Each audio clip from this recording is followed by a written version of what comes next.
I think everybody's here. Yeah. So it's a great pleasure to introduce Jin Xing, where he will be talking about his PhD thesis work on incentivized mechanism design for collaborative proofs and programs through blockchain and Theorem provers. Thank you so much, Jin Xing, and please may start. Okay, so so yeah, thank you everyone for coming. So I'm Jin Xing, final year PhD student from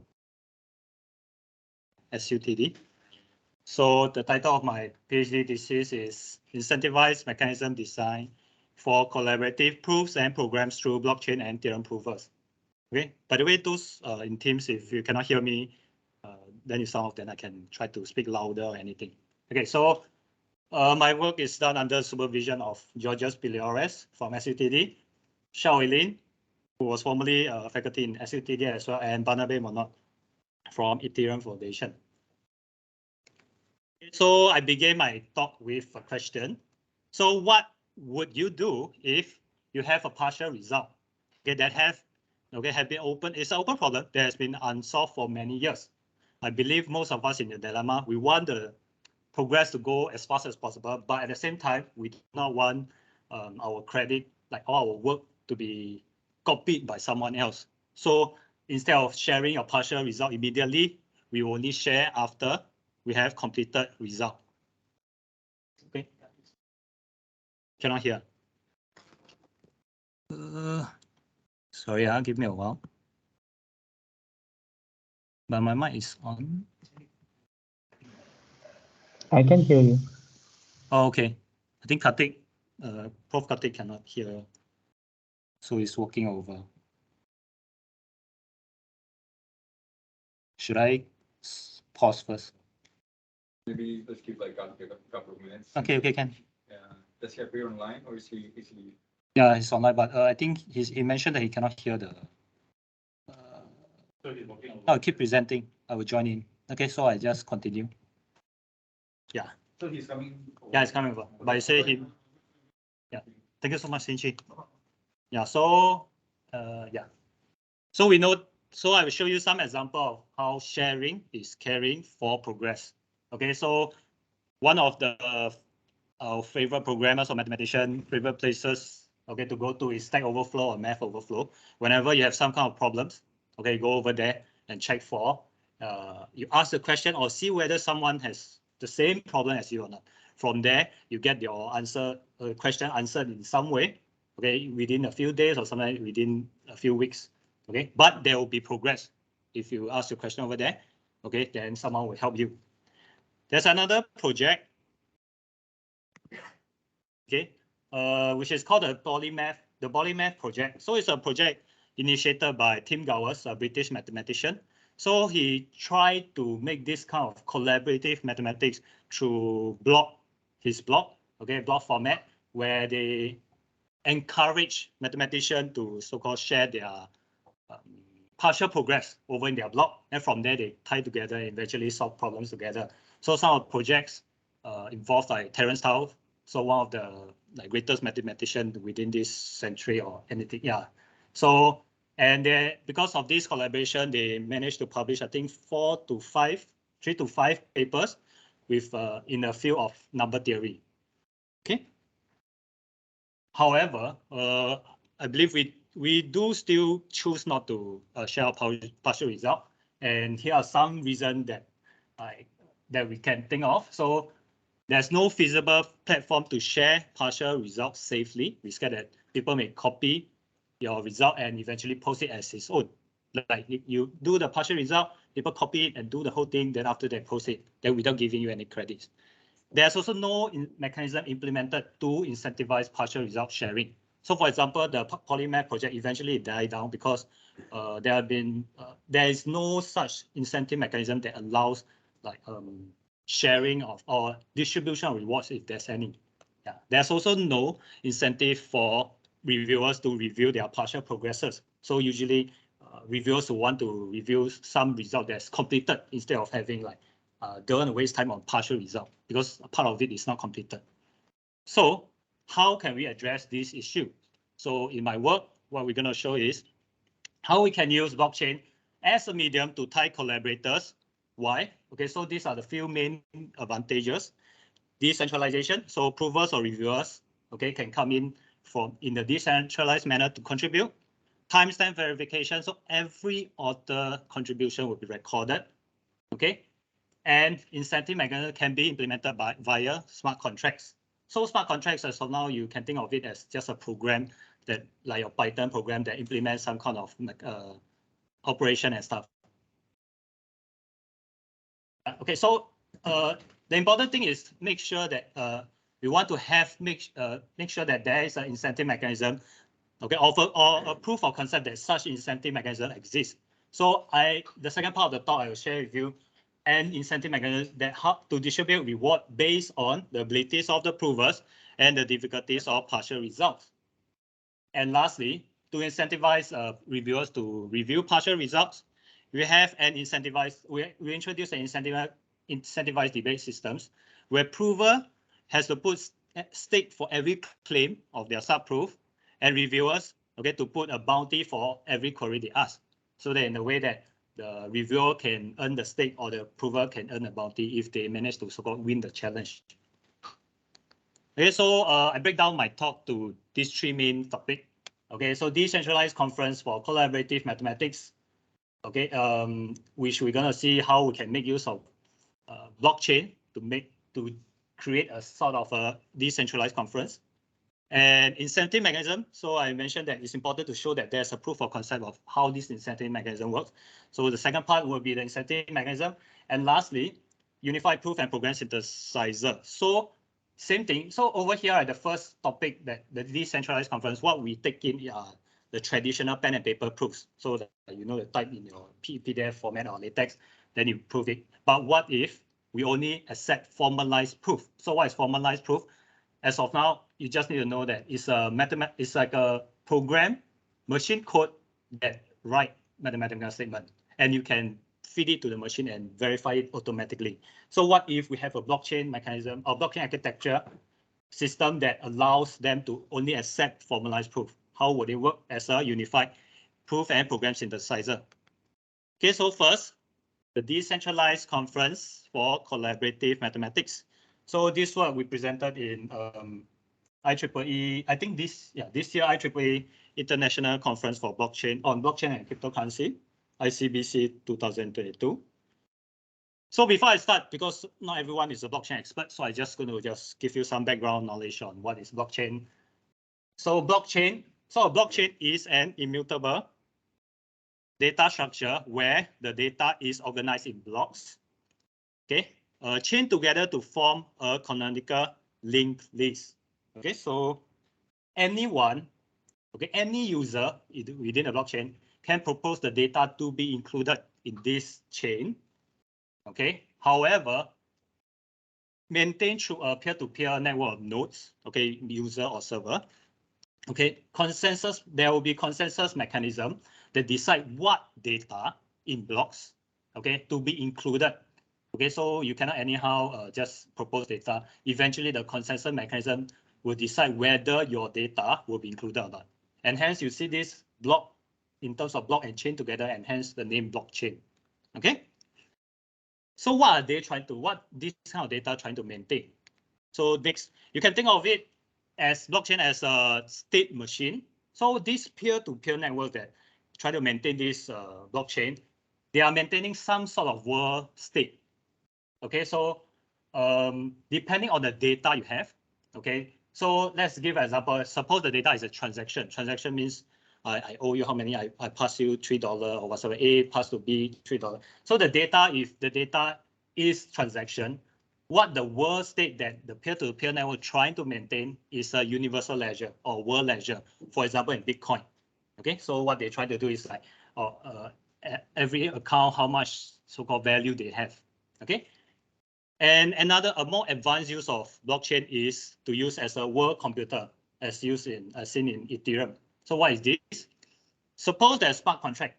So what is smart contract? Let me explain what smart contract first. So smart contract, as just I mentioned, you can think of it as just a simply program code that runs on the blockchain. So we can put some kind of control statement, like, or suppose this person gives me $300, and everyone gave me, then I give them a rebate of $3 or whatsoever. Okay, so a control statement, program code that run on the blockchain. So suppose this data, right, instead of transaction, it's all this operation from these smart contracts. Think of it as a program, as I mentioned. Okay, what it will function as is just like a world computer. So what is world computer? You think of your computer, you have a CPU beside you, right? So you try to run your code, and you maintain all by yourself. But now it's maintained among all the peer-to-peer network and feed in what kind of data to change the state of this world computer. Yeah. So because of this world computer thing, then we are allowed to build application, or should I say decentralized application on top of it.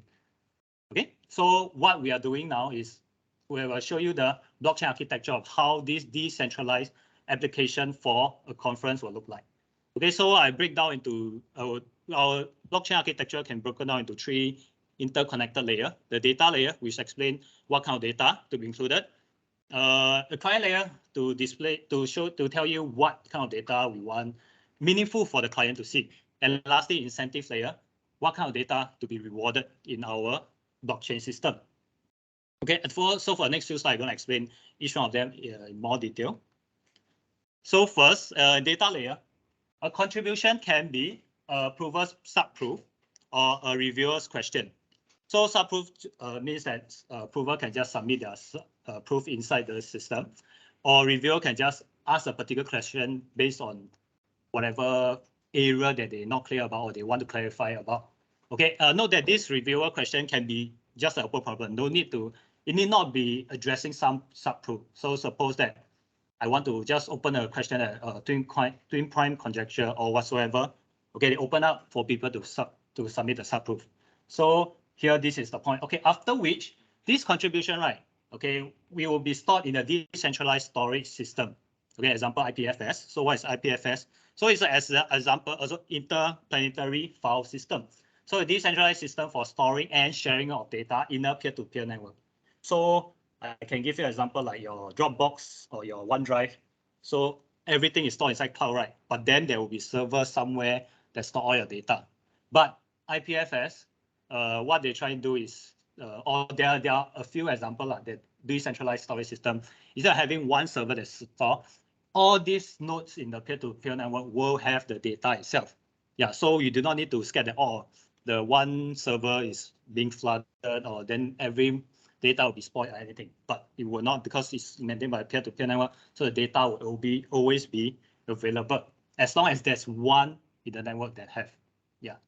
So after it's stored in the IPFS, so we have some storage, then all the necessary metadata, all data will be recorded through this smart contract called contribution registry. So we record like the prover or the reviewer, whether it's prover or reviewer, the addresses in the, you can think of it as an identity in the blockchain, who are they, and is it a proof, is it a subproof, and are they addressing a question, or are they addressing a subproof, and what subproof is it? So we record all these necessary data inside this contract itself, smart contract.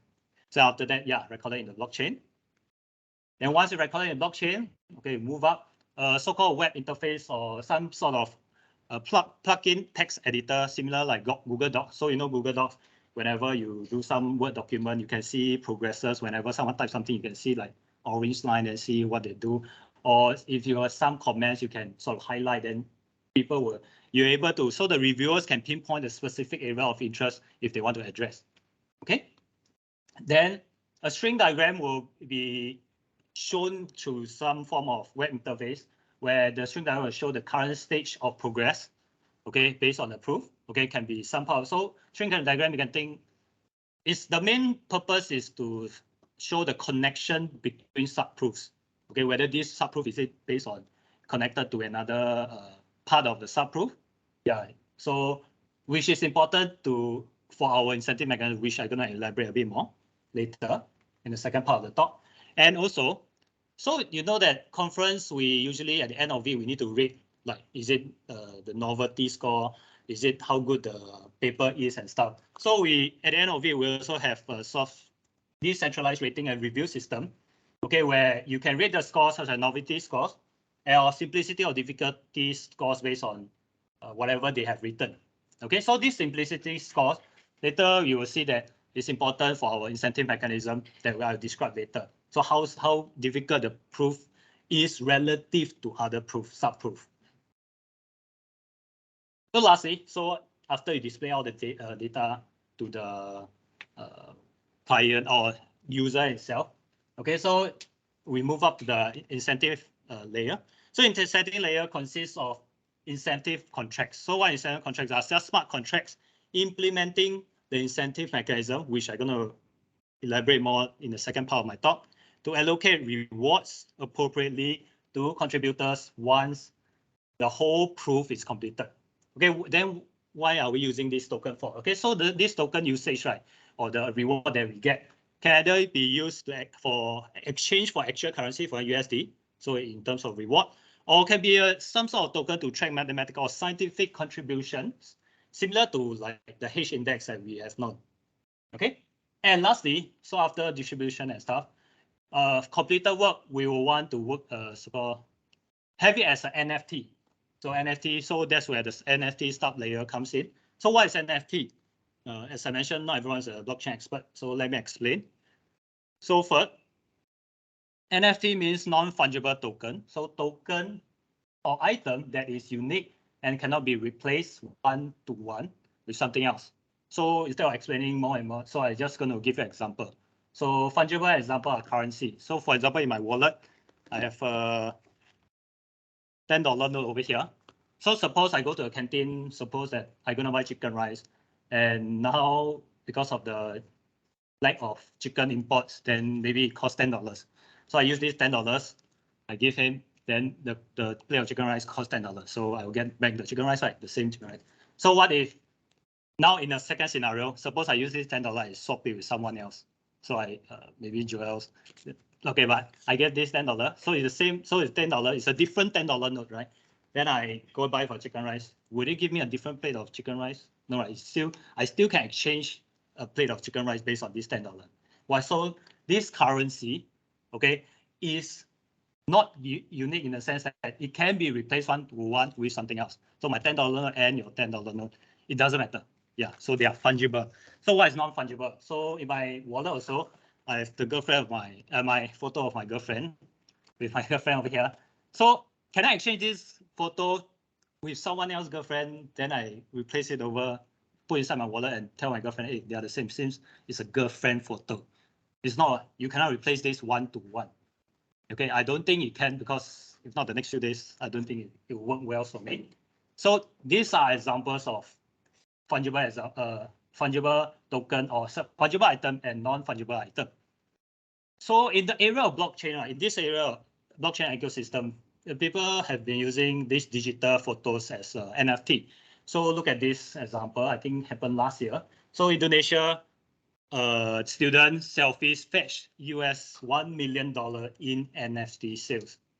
So you see, just selfie itself, it managed to fetch $1 million. Okay, because all these photos are sort of unique in the sense that it's only him and different style. Okay, so what we think of, even selfies can be sold as NFT.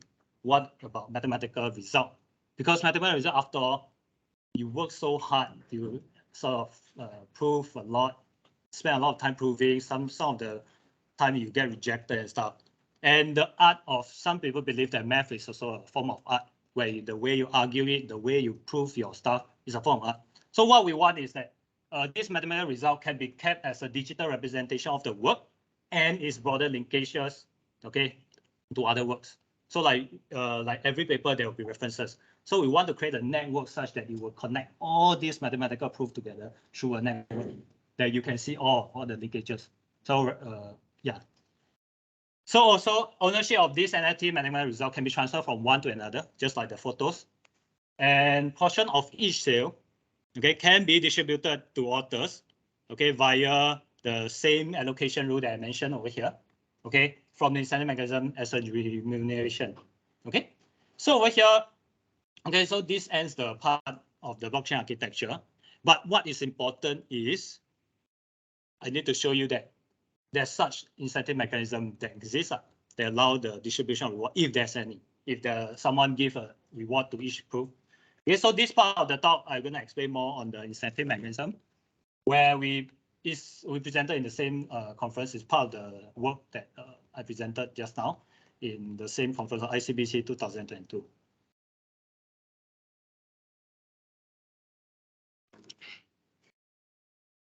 So I'm going to share with you some background knowledge on what is a string diagram. So instead of so I break down my talk into 3 parts. So in each of the 3 parts, I'm going to share with you a bit of the background knowledge for enough for you to cover that section itself. Instead of one shot give you everything, then sometimes we may forget what is the necessary knowledge to understand that section itself. So this section, I'm going to share with you what is a string diagram. So a string diagram, okay, we will use string or these edges to represent theorem statement, and dashed node to represent incomplete subproof, and solid node to represent completed subproof. So over here is a representation of a conjecture. So suppose I write a twin prime conjecture and nobody have given any proof at all yet. So you can represent it like a string diagram like this. So this is, for the theorem is called the twin prime conjecture. Then this will represent by dotted node to represent it's incomplete, and the truth eventually you want it to turn solid. So there's a straight path over here all the way to the true type. Okay, so suppose that someone come up with some kind of initial subproof. Okay, this is how we're going to represent it. So the initial subproof you can think of it like can span from a few pages all the way to a few hundred pages, describing like the skeleton of how you believe that this proof can be dissected or dissected into several lemmas that eventually prove the whole thing. So you have this, however, the provers. So now what we're trying to say is that suppose that someone has some kind of partial proof or initial subproof only, but it can be broken out into several lemmas that he does not know how to solve it yet. So he wanted to, suppose he post it up, how would it represent it in a string diagram? So it look like this. So if the lemmas, okay, need to be proven sequentially, so you need to prove lemma 1 before lemma 1, then you can prove lemma 2, then you can continue all the way to m naught. Then this is how you represent it. So you must prove the lemmas one after another. You must complete 1, then you can complete 2. Or if the proofs can be dissected in like parallel manner.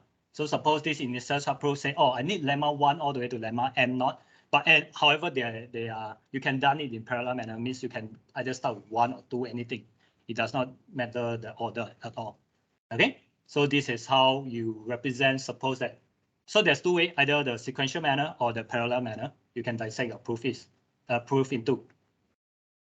Okay, so with that knowledge of string diagram, so we're gonna move on to, I'm gonna show you a proof of concept of the mechanism, incentive mechanism. So the goals are, so the 2 main goals: incentivize reviewers to review. So remember, how do we incentivize the reviewers to eventually review partial progresses, and how do we incentivize provers to share their partial result ASAP?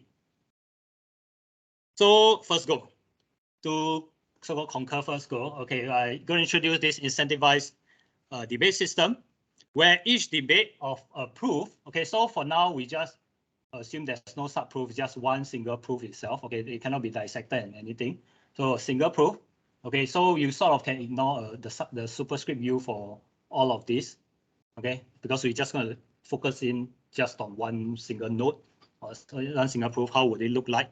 Okay, how do you debate for this proof? Okay, so for each debate of this proof will consist of some fixed L challenge rounds. So for now, for our analysis, we fix at 2, L equals to 2. Why? Because in most of the conference, right, we have is 2 rounds as well. So you submit your proof, then after someone give you a review, then rebuttal, then eventually you conclude. So there's 2 rounds between interaction between the provers and the reviewers. So I say again, you submit your proof, the reviewer give you a reviewer, then that's so-called round 1. Then after the next round, you rebut. Then after eventually the reviewer and the committee decide whether you get so-called get published or not, or get accepted or not. Okay, so that's why we choose our analysis to be L equals to 2. After 2 rounds of debate, but instead of having, because we want this to be as decentralized as possible, we don't want to give the decision to just a small group of people. Okay, we would need the provers. So the ultimate decision on whether the paper, so-called paper, will get published or get accepted or not. Okay, the provers will need to produce or provide a formalized proof of whatever subproof they are doing. So over here, this is so-called the second time I mentioned about formalized proof. Later, I'm going to show you more. But you can think of it as a mathematical proofs written as codes, okay, through theorem prover, so that the proofs can be automatically verified by computer itself.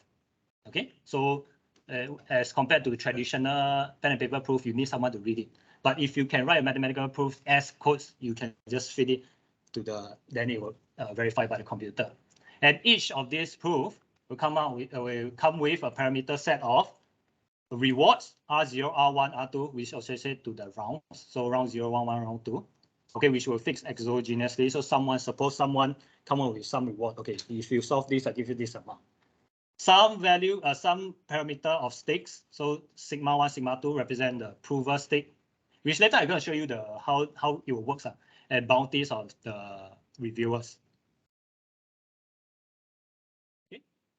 So now we have a prover. We come up with a proof already. Okay, so the proof is a traditional pen and paper proof. Okay, so the confidence. So when you come up with this proof, right, which haven't formalized yet. Okay, he has some kind of confidence of his formalizing of this proof itself. So we'll use PI.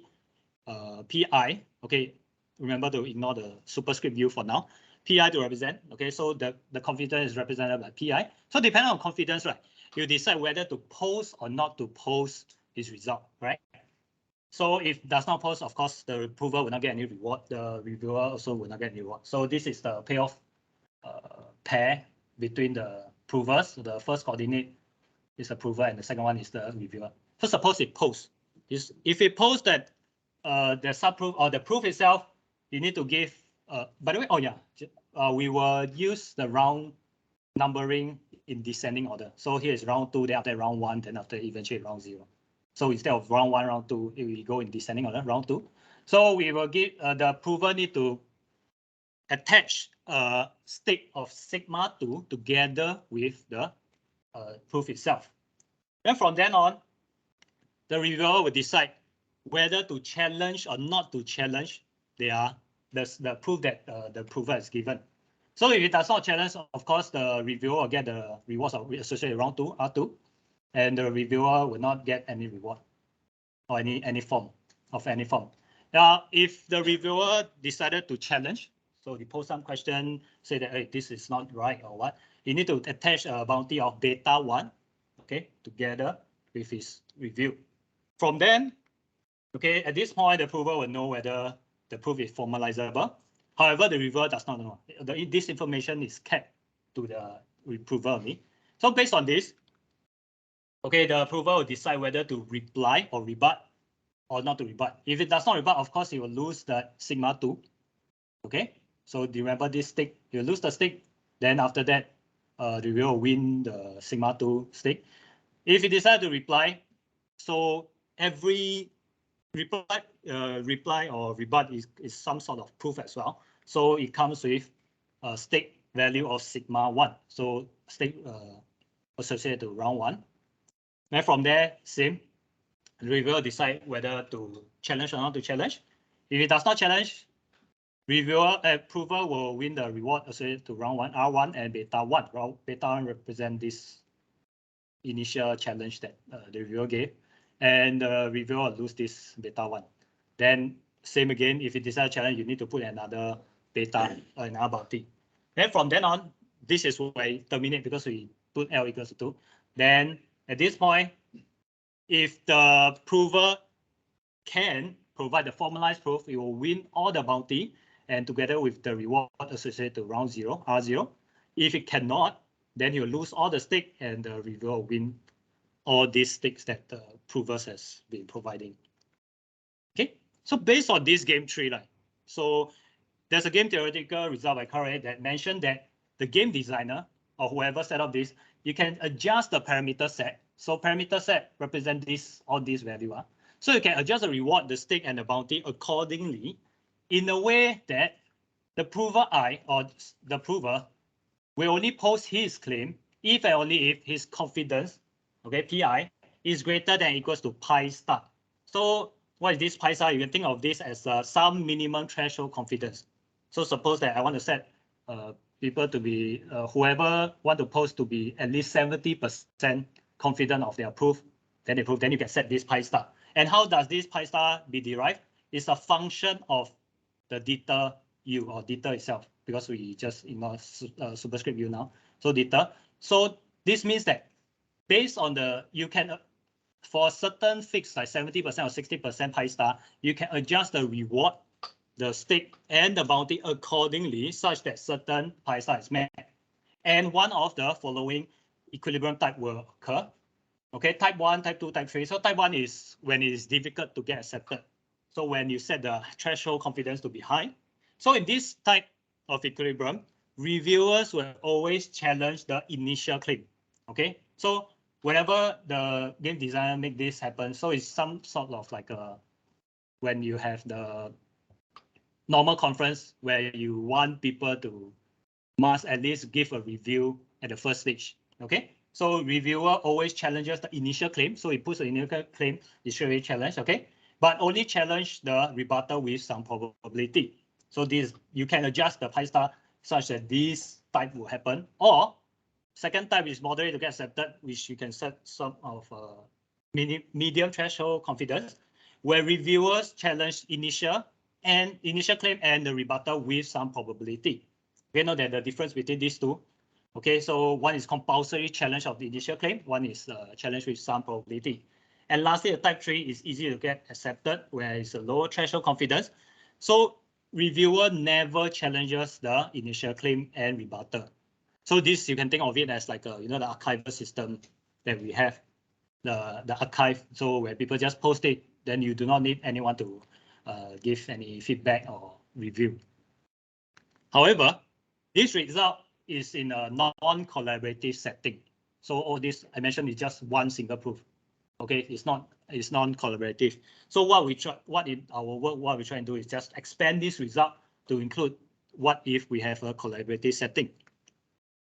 So goal number 2, which is for partial progress sharing. Okay, we want collaboration. So we do not want to be in a case where you provide like 50 or more than 50% of the proof you believe, then of that you think that you believe that you will get at least 50% of the reward. End up, oh, you only get 10% of the reward. We do not want this to happen. Okay, so this is where the game theoretical analysis comes in, and how do we expand the initial result to include a collaborative setting. So I'm going to go through 3 assumptions that will be used, that I'm going to mention several times, okay, for the next few 2 to 3 results. Okay, so these assumptions are required for the following few results to hold. So first, a certain minimum threshold confidence pi star is fixed by the game designer, okay, for every subproof. So as you see from the previous slide, right? Okay, this pi star actually, okay, now where the superscript comes in, okay, every subproof, if you dissect into many different lemmas, remember just now the diagram, will have each kind will have an individual pi star by right. Okay, but okay, we assume that the pi star is fixed. Certain pi star, like if this is 70% or 0.7, everyone will be 0.7 instead of having a fluctuation of different pi star. Okay, this pi star, if you read through the thesis, the mathematical proof, you'll see that this can be achieved quite easily by setting the result that we will mention later. Okay, so a certain pi star is fixed for all the subproof. Same works for the parallel case. So as a result, because you fix some pi star, then which means you're gonna fix some equilibrium type. So either if one is difficult to get accepted, all of them are difficult to get accepted. If this is moderate to get accepted, then all are moderate to get accepted. Okay, for each of the subproof. And lastly, every prover I will has its own fixed confidence level PI, okay, because for all the subproof. So instead of having each one of the subproof over here to have a different PI, we have a fixed PI for all of them. So remember, this confidence level is the confidence of him formalizing a proof. So you can think of this as his ability in terms of computer science to formalize his mathematical proof. So you'll be fixed for all of this subproof. Okay, and you only post the subproof if pi is greater than or equals to that fixed pi star. Okay, so these are the three assumptions that we assume for analysis for the next 2 to 3 slides. Okay, that will describe about on how we can ensure partial progress sharing. So main result 1, in the sequential case, okay, suppose that the game designer set the parameter sets such that the assumption that just now I mentioned, the 3 assumptions hold, and this inequality holds. Then later I'm going to elaborate a bit more on this inequality. Suppose this inequality also hold, then every prover will follow PPS policy. What is PPS policy? Partial progress sharing, which means that whenever you get a proof, you don't hold back. You don't wait until like, oh, I just continue first, later then I post. Whenever you get a proof, you just share. Whenever you get a proof, you just share. So that's the policy that I'm talking about. Okay, so what is this inequality? So for every pair of subproof, when K is a prior subproof to L, so suppose K is 1, then L is 2 or 3 or whatever. So every pair of it, if K is less than L, theta L, theta K, so the parameter set theta, so K, so suppose this is 1. For now, if you want, we can treat this as 1, treat this as 2, okay, K and 1. So theta K is greater than or equals to alpha times SLK times theta L. So what does this mean? Okay, so I'm going to explain what's alpha first. So alpha represents the best prover inert ability relative to all the provers, which is represented by this fraction, which is max of it. So alpha I represent the prover's inert ability. Okay, and SLK represent the relative simplicity between subproof L and K. So it's a fraction between the simplicity of SL and simplicity of SK. Okay, so U represents simply the subproof U. Okay, so yeah, so these two are the two constants that over here. So what do I mean by that? So let's break it down to whenever I mention times, right, or multiplication in terms of element wise. So element or compartment wise. So alpha SLU times theta L means that theta represent all these okay, 7 different parameters. So each one of them is multiplied by this value. Okay, then whenever I put the greater than this comparison is same component wise. So eventually you'll get this. So R0 K, okay, individually if you component wise, okay, R0 K is greater than or equals to alpha times SLK times R0 L. Same for all the R's, same for all the sigmas, and same for all the betas. Okay, so component wise, if you compare, if this condition are all met, then, and together with the assumption stars that I mentioned, the 3, then every prover will follow PPS policy. So whenever you get a result, you can. So the main takeaway is that the game designer can set up the reward and stake and beta of each of the subproofs such that these two conditions will hold, and then this will conclude that everyone will just share their result. Okay. So just now what we mentioned is the sequential case. So now we talk about the parallel case. So parallel case, look at so is this. So we just focus on G prime, which just suppose it's just this part of the proof. After that, I will expand it. What if we look at the whole case? So let's look at G prime first. So result 2A. Suppose we just look at the parallel nodes. Okay, so in the case where I'm in the situation, oh, there's n naught lemma in front of me, I choose the one that I want and go and solve it. Okay, so suppose that the game designer set out the parameter set, remember, adjust the reward, stake, and bounty such that the assumption star hold, remember the 3 assumptions that I mentioned, and the monotonicity condition holds. What is this? So for every pair of subproof U and V, we have a total ordering. So what is this total ordering? So you can sort of, whenever you have a pair of subproof V and U, you can sort of compare them in terms of weightage. Okay, so you can weight them accordingly and so-called order them. So how do you order them? V is less than U only if and only if SV, simplicity of V, times the delta V is less than SU times the delta U. So same, you multiply means multiply component-wise. Comparison of this less than is component-wise comparison. So if these two conditions holds, then every prover follows PPS policy, and every prover works on a unique subproof. So suppose there's some subset of this, maybe it's the whole M naught, or someone solved lemma 1 already. So a subset of it is like 2 all the way to M naught. Suppose any subset of it. Every prover works on the unique subproof U star, which is the arc max of SU times delta U. Okay, this which means herding. Okay, so what this means is every prover will all gather together and work on some particular subproof, okay, that have the highest weightage. Remember, this is how I define my weight for each one of the proof. Okay, so I'm going to work for it, and everyone will follow PPS policy.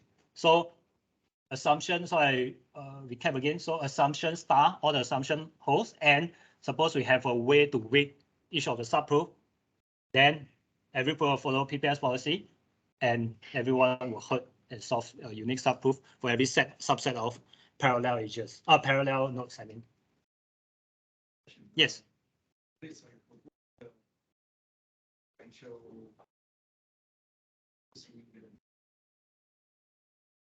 Yes, yes, correct. Yes. So suppose like I write some kind of initial subproof, right? Then I write like, but then I sort of mention at the end of my paper or whatever. However, I just need these 3 subproof to be proven. Then that's where the branch out of the 3 subproof will come in. Yeah, so it's sort of fixed. So this means fixed, like then you can assign the. Yes. Yes. Just to follow up. Yeah, correct. Why would this be beneficial compared to a mechanism where the provers are driven to kind of solve subproofs or lemmas, which suits their innate ability? So in that way, you make the progress faster, right? Like, so here, like, you have a concept, like everyone is going towards one. Yeah. I'm just like asking, like, innate view. But why would this be better compared to solving according to their own innate ability? Because there are different proofs, like each with their own difficulty levels. Yes, yes, understand. So I believe if suppose that if this lemmas, right, are all in different fields, like for instance, this the lemma 1 is number theory, then the second one is set theory or whatever, then I believe that in this case, of course, the best would be sort of the expert will work on the particular lemmas that that's suited for them, the best of their ability. However, over here, right, the assumption is that in this subproof, in this particular proof, we assume that all of these subproof or lemmas belong to a certain particular number theory from some fixed field. So when it's fixed field, then after that, which means that every prover Pi going to be fixed, because how they're going to sort of formalize this area of number theory going to be fixed for all of these subproof. So if this is the case, then everyone's going to be the sort of like a equal ability over here. Then that's where we believe that all of this, suppose that only in this condition happens, then everyone will look head towards one proof and solve it together. Then that's where the PPS policy will happen. Yeah. Yes. Yes, Kata. Yes, alpha. Oh, this. Oh, so for this case, the PR. Yeah. Yeah. No, so over here there isn't any alpha. So okay. I think I forget to delete the alpha. So over here this side, alpha is not. Yeah. So the ability alpha is not count for in this. If result 2A. Yeah. Yeah. Correct. What is your nice definition of A lemma? Yes. So are you thinking in terms of this is a vector statement? Yes. assuming that that's Yes, what you yes, yes. So now, lemma would be, so let's say, actually you want to prove some statement. Let's say a statement. Then the partial proof, so you can have A implies B, B implies C. But for this entire proof, A must be true. If Yes. A is true, if A then B, Yes, if B then C. yes. Here, so are you saying that how one could A is true? A implies B. Lemma 3 is B If implies that's the case, right, then it will be a sequential case, correct? Because yeah, correct. That's so what. sequential. Yeah. Right. So this is what. Yes. Yeah. So now it is a sort of case of A, B, and C. Right? Say we work for A is true. Yes. We work for A implies B is true. Yes. We work for B implies C is Yes. true. And then someone comes and proves that B is true. Okay. And then, so because it's not one of the lemmas, is that the correct understanding? So okay, so the B is the middle one, right? This is a sequential case. Yes, it's not one of them. There are three lemmas. A is true. Second lemma, A implies B. Third lemma, B implies C. And then now someone comes and has a proof, a partial proof that B is true. Then there's no reward. So Okay, I believe if that's the case, right? So what we account for over here is suppose it if it's a sequential case and we set out the parameters such that people will prove it sequentially. So suppose it come out in the middle, I believe that it will branch out as a new sort of string diagram that will just focus on just B alone instead of having this linkage within the same string diagram. So it's not part of this system. Yeah. There's no reward for B. So yeah, as of now. Because you did say that the lemmas are fixed. Yeah, the lemma is fixed, correct. And then if I can solve, I can show that B is true, then I don't get any reward. Yeah, based on the analysis, yeah, what I believe so is, suppose someone come in and give the B straight away. Yeah. So what we, so our assumption is that all the provers like are working towards that proof alone, and he does not know how to sort of so it's for this this particular approach. Yeah. Particular list of lemmas. Yes. This. Yeah, suppose the lemma is fixed and there's no other way sort of to break it down to, yeah. Okay. Property, do you have? Okay. So yeah, so just now what we mentioned is the parallel nodes. What if? So what if we have initial subproof? So how do we suppose all the condition for all the parallel nodes holds? Okay, so then how do we initiate? Oh, sorry, incentivize a prover to share this initial subproof that can be broken down into this M naught lemma. Okay, so how do we incentivize people to show or submit this initial subproof? So same thing. Suppose that the game designer set up the parameter set such that the assumption star all hold and the following condition holds.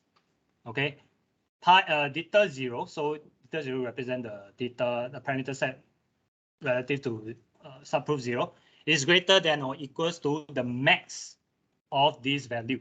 So max out of all this, so each of these value you can multiply by S, W naught, and alpha, right?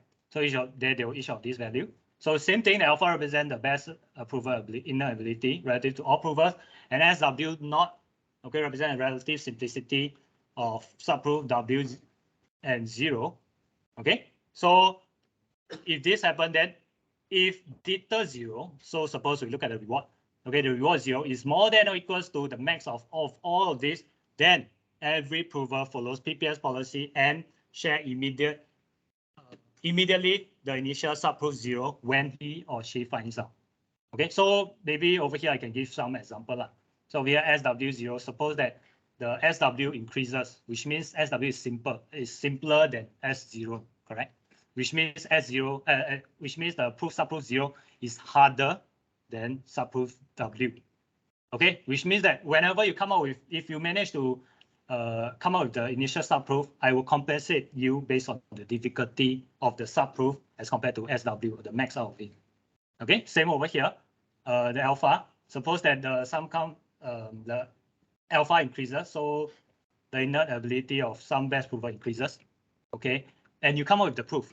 Okay, then we will compensate you based on, because you have sort of beaten the best prover, then okay, you give you more reward because it is greater than or equals to the max out of it. Okay.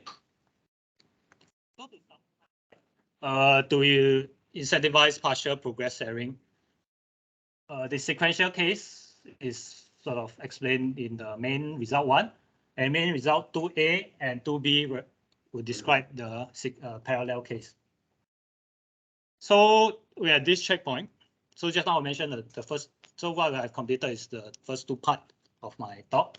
So at this checkpoint, the contribution that I mentioned is up to this point is the blockchain architecture for collaborative decentralized conference. So how does it look like? So in particularly is for mathematical research in particular. However, why I believe so? Because mathematics, we believe that it's easier to be dissected using a string diagram.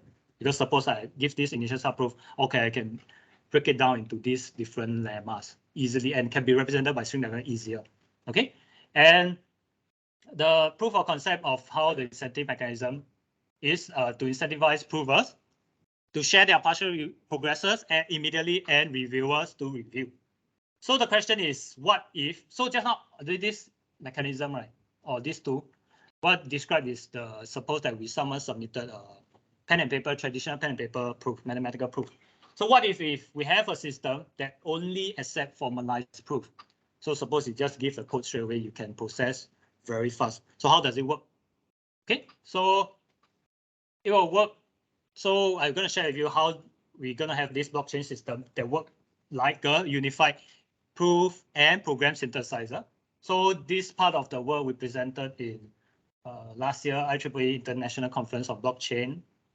Okay, then and the 6th Conference of Artificial Intelligence and Theorem Prover, AITP 2021. So this is the last part of background knowledge that I will share with you. What is a formalized proof? So formalizing a proof is the process of turning pen and paper proof to machine readable proof code. Okay, so over here, right, we have an example of the 4-color theorem, but this is done, I think, quite a few years back, where through the use of the theorem prover, they formalize this, I think, 140 or some pages of mathematical proof into this formalized proof. So why people do that? Okay, there are several reasons. First, as I mentioned a lot of times, proofs can be automatically verified by this machine. As long as you type it out, you feed in, you compile it, and there's no error and stuff, then it's sort of verified. Partial proofs, okay, proofs with get, which means proof with get, like just now what I mentioned, like you got several lemma, you don't know how to solve it, you just put it as it is first. It's a lot easier, sort of easier. Later, I'm going to show you how this partial proof will look like in the theorem proven code. Okay, it's easier to break down into smaller parts as compared to when you handwritten. It's a bit hard to quantify like what or write down what you need in your proof. But in theorem prover, everything is mechanical, so easier to state your proof in terms of like a type. Okay, which allows easier collaboration as well. So now that this collaboration need not be from a human, it also can be from the automated AI tools to partially automate these proof searches. Okay, the good thing about having machine is that you can create automated system that do that. Same for whenever you do manufacture, right? Last time when you fold the clothes, then after when machine comes, the main thing is to automate this whole process. Yeah. And lastly, it can also use to prove and verify programs and protocols. Later, I'm going to show you an example of how we can do that. Yeah. So our blockchain system for this unified program and proof and program synthesizer looks similar to what we had, what I presented just now. So I just want to point out a few differences. So first, instead of having a pen and paper proof, we have a formalized proof. So instead of having a prover and a reviewer, we have a human prover or AI prover to contribute that formalized proof. Next, instead of having a reviewing process, because everything is verify automatically. Right? You don't need this reviewing process. Okay, we have token created registry TCR contract for voting. What is this vote? To vote for whether sort of to filter out what contribution is important to be included in some sort of canonical registry or some standard library. Later I will elaborate more on this also. And lastly, instead of NFT sublayer, okay, we have a licensing sublayer where people can set up the code, whether is it free, restricted, or paid to use for each of the code. Same later, I'm going to elaborate a bit more. So to go through each of these layers, instead of just now I described each one of them, what does it do? I give you an illustration of how it will work, okay, in this case. So I'm going to make use of a sorting program in the cocktail prover. So in this case, as you can see, this is how a code in the cocktail prover looks like. So suppose some client set up an open problem. Okay, I use CT00 to represent this contribution 0 to represent the file name. Okay, so the client can ask an open problem of a conjecture of sorting program. So you can write it as a theorem itself. So it means that for all L list, L, there's just a list L prime such that it's sorted and it's a permutation of original list L. Okay, so now this is the prover where you come out with this formalized proof. Now it's stored in IPFS through some sort of web interface where people can just put in their code. Okay, then mention whether it's the file type, is it a conjecture, partial proof, completed object, and whether there's any imports and what kind of mechanism incentive mechanism they will be using, and is there any reward, and whether the right of use, whether is it free to use, whether you need to pay some token to use their code, or it's totally restricted to use. Maybe it's just for company use. Okay. Yeah. Okay. So next, so after that, once you put it inside the IPFS, then record it in the blockchain, that's where the TCR, okay, token curated registry contract comes in. What is it used for? User can check the validity of the code, although it's verified automatically. But as of now, we need people to check whether does it. So maybe he mentioned that, oh, import this, he's trying to solve this sort program. Actually, what they do is just send in a gibberish code. So we need user to through this contract, and people can check the validity of code and read or vote, okay, whether, okay, the file that they included to be included, is it important enough or is it novel enough? Is it differential enough to be included in some sort of library? So we call it the canonical registry. So as of now, without this blockchain stuff, right, what we have is that suppose I write a piece of very good code and called the theorem prover, then how do I to get enlist or get included in this code library? So now usually we send it to the so-called editors of this expert that will say whether, oh, your code is good enough to be included in this code standard library. However, we want to make this, as I mentioned, as decentralized as possible. So that's where we believe that by having a token created registry, every user, okay, in terms of the code user, can vote and rate whether it to be included in this standard library or not. Okay, or we call it the canonical registry. After which, for any partial contribution, okay, theorem proven plugin can be implemented through the web interface, so people can check the code or read the code, and the string diagram of contribution can be displayed as well. Okay, so for example, just now what we have, right, the CT00, they got 4 imports if you remember, but there are 4 imports. Then from there, it come out output a string of short prop, which means the theorem type of sort program. Okay, to be come up as an output type, and this will represented by dotted because it's unsolved yet. It's a conjecture. Okay. So next, after the client layer, so that's where the incentive layer. So what to be included, what to be rewarded, is the same as what we had the previous blockchain architecture. So with the difference is that note that instead of having L equals to 2, L equals to so just now we mentioned that there will be reviewer, then they debate 2 rounds, then ultimately we have the sort of formalizing part that's going to end. Okay, now the L will be equal to 0 because we straight away we do not need any reviewers. Straight away we can decide whether to give is it correct or not. Okay, so provers will be providing formalized proofs. So our analysis, right, will be just boils down to L equals to 0. And the main result 1, 2A, and 2B will be simplified to, instead of the deter, U, deter, whatever, it just all boils down to just reward, just R, U, R, V, or R, 0, or whatsoever. Just reward. There's no bounty. There's no what do you call it? Stick. Yeah. And instead of having an entity sublayer, okay, we have a licensing sublayer. So I think just now I mentioned a few times already. So it's just people can user can set the right of use of his partial or completed work. Either it's free to use, very restricted to use, maybe because of company issue, or pay to use. Maybe they can put like 0.001 ether, but then if his work is so good, everybody gonna import, he's gonna generate a so-called token based on that. Okay, so let me continue with the illustrative example. So contribution can be from human prover. So human prover just need to state that, oh, it addressing this CT00, which is the sort prop. Then, so this is how in a code program, how we can dissect into different lemmas. So this is a very simple example of how the partial proof will work or proof will get. Why is this a partial proof? So the prover A believes that by using induction, he can break down the goal into a base case and the inductive case. However, these two cases, right, suppose you do not know how to solve it yet. So you can put it as a conjecture, okay? And the good thing about the Coq theorem prover is that you do not need to, you see this QED, usually we mean that it's completed, right? But then over here, it, okay, break down to these two conjectures, suppose that you do not know how to solve it yet. So the Coq will treat these two as like a two black box lemma and feed it into the proof over here, and eventually can allow you to type in this QED. Because suppose you write something that's incomplete, or you cannot complete the proof, or you cannot solve all the goal, you cannot type this QED in this code itself. Okay, the proof assistant will not let you run.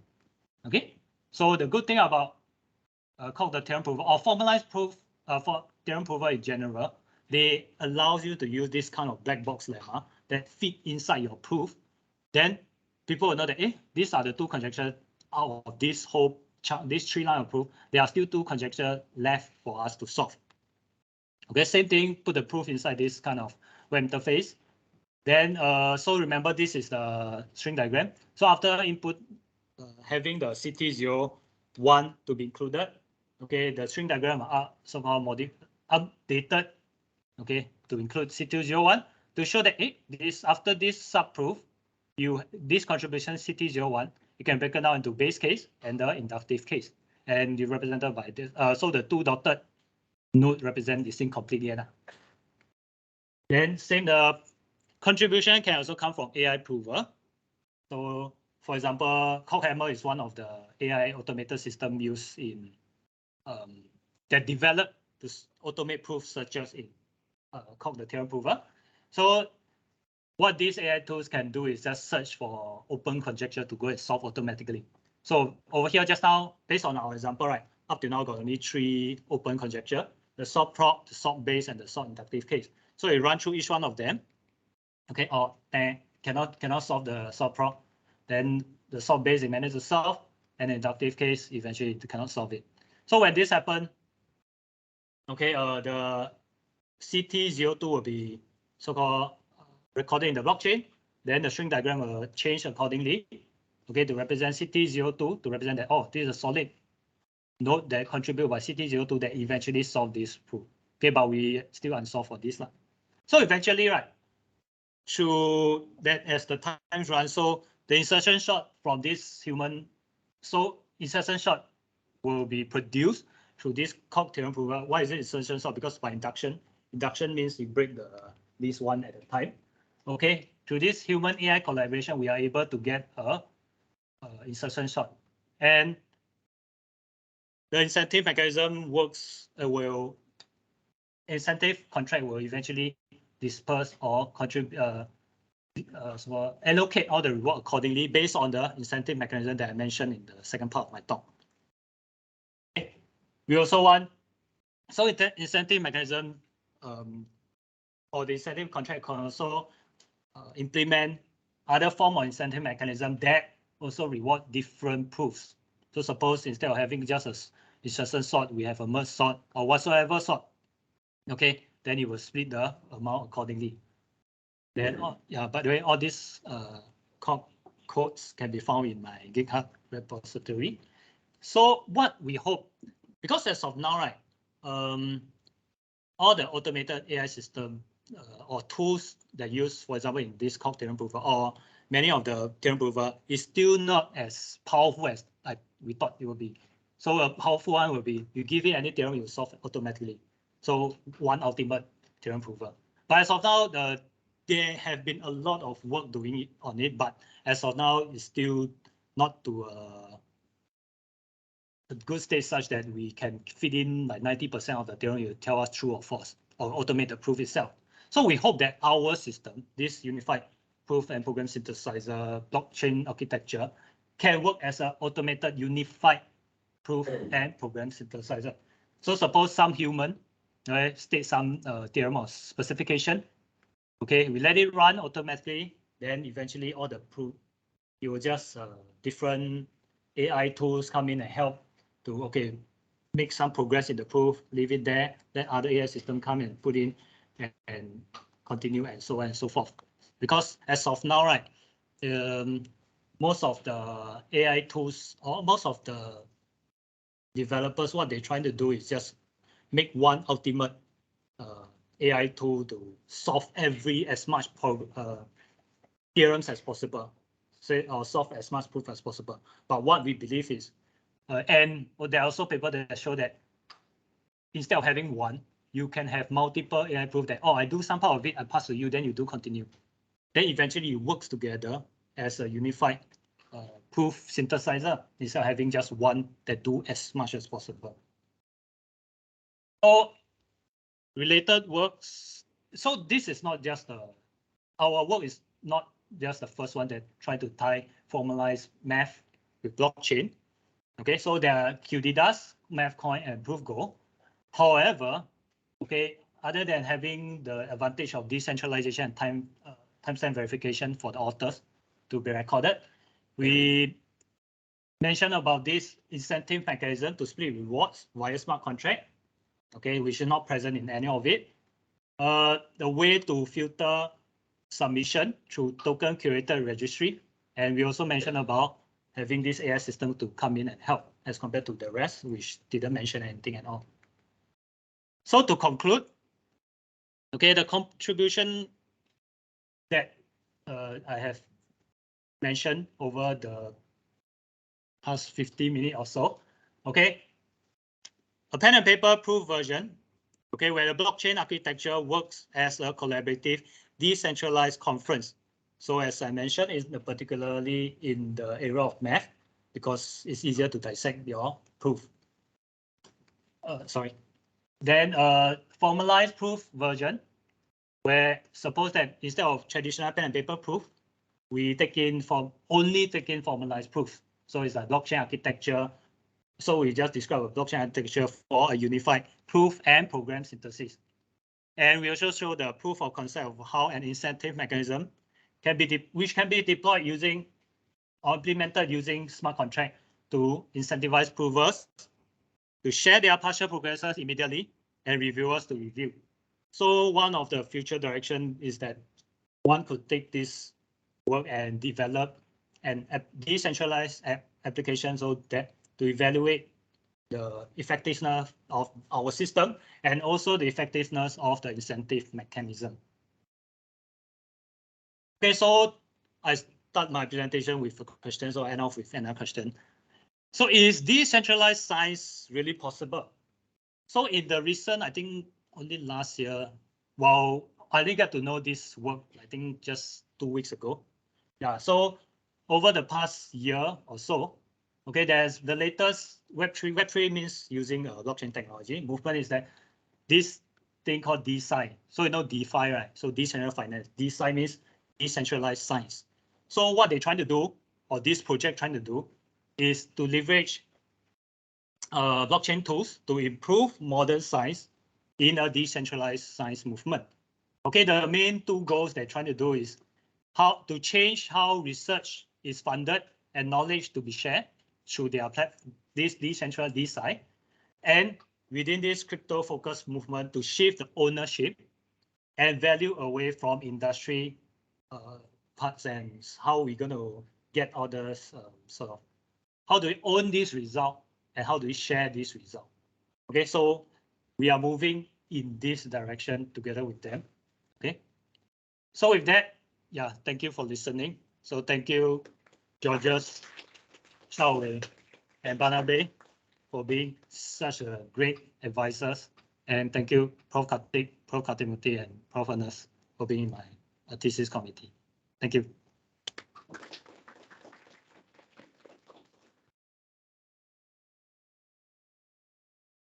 Yes, I think we're opening the floor to questions. Yes. Can I ask about, so with this